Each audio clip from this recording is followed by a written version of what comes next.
এই টাইমের এক্সামটা তোমার জন্য is a very crucial moment for your life. এই সময়টাকে তোমাকে গুরুত্ব দিতে হবে, এই সময়টাকে গুরুত্ব দিতে হবে। এই সময় গুরুত্ব দেওয়ার আগে তোমাকে তোমার সম্বন্ধে জানতে হবে। এপিজে আব্দুল কালামের নাম শুনেছো? এপিজে আব্দুল কালামের নাম শুনেছো? হ্যাঁ, কে বলো তো, কে বলো? ভারতের সাবেক রাষ্ট্রপতি এপিজে আব্দুল কালাম একবার তোমাদের মতো আমার একটা মাদ্রাজে ক্যাডেট কলেজের একটা প্রোগ্রাম, ওনাকে ইনভাইট করা হয়েছে। উনি এত সুন্দর ছাত্রছাত্রীদের সামনে উনি বলেছেন যে আমি প্রতিদিন সকালে ঘুম থেকে উঠে 5টা বাক্য বলি। কয়টা বাক্য বলি? 5টা বাক্য বলি। উনি বললেন আমি সকালে ঘুম থেকে উঠে বলি, শুরুতে বলি আই এম দ্য বেস্ট, আমি সেরা, আই এম দ্য উইনার, আমি বিজেতা, গড ইজ উইথ মি, সৃষ্টিকর্তা আমার সাথে আছেন, টুডে ইজ মাই ডে, আজকে আমার দিন, আই ক্যান ডু ইট, আমি যে কোনো কিছু করতে পারি।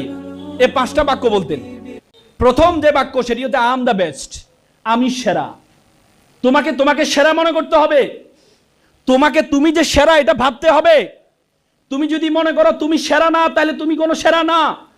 সক্রেটিস বলেছেন নো দাই সেলফ, নিজেকে জানো। আল্লাহ কোরআনে বলেছেন ওয়াফি আনফুসিকুম, তুমি তোমাকে জানো। উপমহাদেশ সেরা সেরা কবি কবি ফরিদউদ্দিন বলেছেন উনসু মাতলু বেজা হাত দরগাহা হার তুরি গো বাজে গো খুদনেশা। বলছে পৃথিবী যাকে খুঁজে বেড়াচ্ছে তুমি সেই ব্যক্তি, তুমি তোমাকে খুঁজে বের করো। তুমি যদি তোমাকে খুঁজে বের না করতে পারো তাহলে মনে করবা আল্লাহ তাআলা তোমাকে অনর্থক সৃষ্টি করেছেন। আল্লাহ তাআলা তোমাকে অনর্থক সৃষ্টি করেছেন। আই এম দ্য বেস্ট, আমি সেরা।